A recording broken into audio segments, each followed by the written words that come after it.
ఈ వేసవిలో ఏదైతే కోరుకుంటామో అదే రీతిలో ఫ్యాన్ గాలి బ్రహ్మాండంగా వేసిందన్న. ఈ ప్రాంతం ఆ ప్రాంతం ఇక్కడ అక్కడ అని కాకుండా మొత్తం అటు రాయలసీమ, ఇటు కోస్తా, ఇటు ఉత్తరాంధ్ర అన్ని ప్రాంతాల్లో కూడా ఏదైతే జగన్మోహన్ రెడ్డి గారు సంక్షేమ అభివృద్ధి అనే 2 కార్యక్రమాలు చేశారు అని మా నినాదం ఉందో దాన్నే మళ్ళీ నేను కొనసాగిస్తానని చెప్పారు.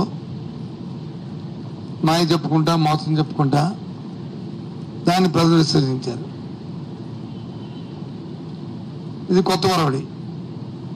అందుకే అంత పెద్ద ఎత్తున మహిళలు, ఎందుకంటే మా దగ్గర సంక్షేమంలో లబ్ధి పొందిన మహిళలు 74% మంది మహిళలు ఉన్నారు ఈ రాష్ట్రంలో. 74% మంది మహిళలు పెద్ద ఎత్తున వచ్చి మా తాలూకు ఆత్మగౌరవం కాపాడాడు జగన్మోహన్ రెడ్డి గారు, నా అన్నగా, నా తమ్ముడిగా, నా బిడ్డగా అని వాళ్ళందరూ కూడా. అందుకే మీరు ఎక్కడ చూసినా బాలు తిరిగి మహిళలు వచ్చి ఉన్నారు. దాంతోపాటు వృద్ధులు, మాకు ఇంట్లో గౌరవం పెరిగింది, ఊర్లో గౌరవం పెరిగింది,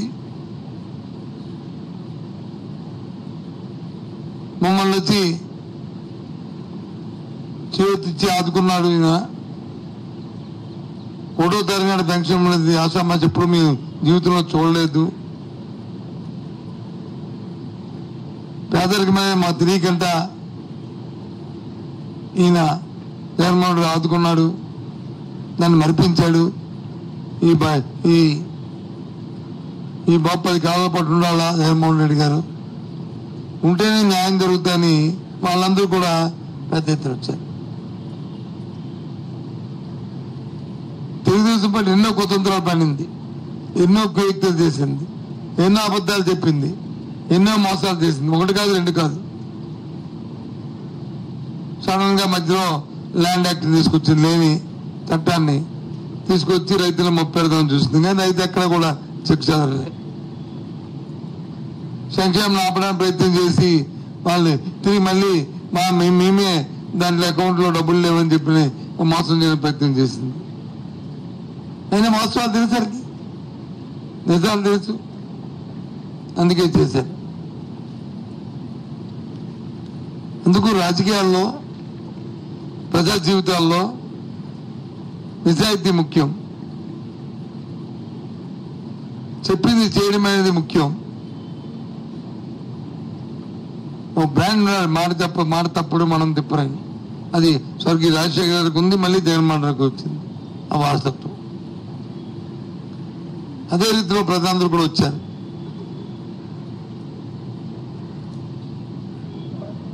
తప్పకుండా ఏదైతే నిన్న ఇంత పెద్ద ఎత్తున వచ్చి ప్రభుత్వం 4వ తారీఖున జూన్ 4ని లెక్కింపవుద్ది. ఆ డేట్ కూడా ఇంకా రేపు 2 అనౌన్స్ చేస్తాం. ఇక్కడికి జగన్మోహన్ రెడ్డి వస్తారు, ఇక్కడే ప్రమాణ స్వీకారం చేస్తారు విశాఖపట్నంలోనే.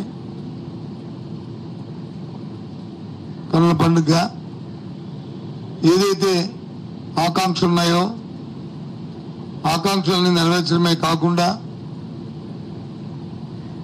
ఏవైతే ప్రభుత్వంలో రిఫార్మ్స్ ఉన్నాయో దాన్ని కొనసాగిస్తూ అటు విద్యలో కానీ వైద్యంలో కానీ దాంతోపాటు అభివృద్ధి కార్యక్రమాలని ముఖ్యంగా విశాఖ విజన్ ఏదైతే ఉందో విజన్ అచీవ్ చేస్తూ ఉద్యోగ అవకాశాలు ఇస్తూ జూన్ 4 నుంచి ఆ ప్రక్రియ ప్రారంభమవుతుంది. ముఖ్యంగా పాల్గొన్న ఈ ఎన్నికల్లో ఎన్నో ఒడిదుడుకు పాల్గొని ఎన్నో ఇబ్బందులకు ఓర్చి ఎన్నో మాయ మాటలకి లొంగకుండా ప్రలాభాలను లొంగకుండా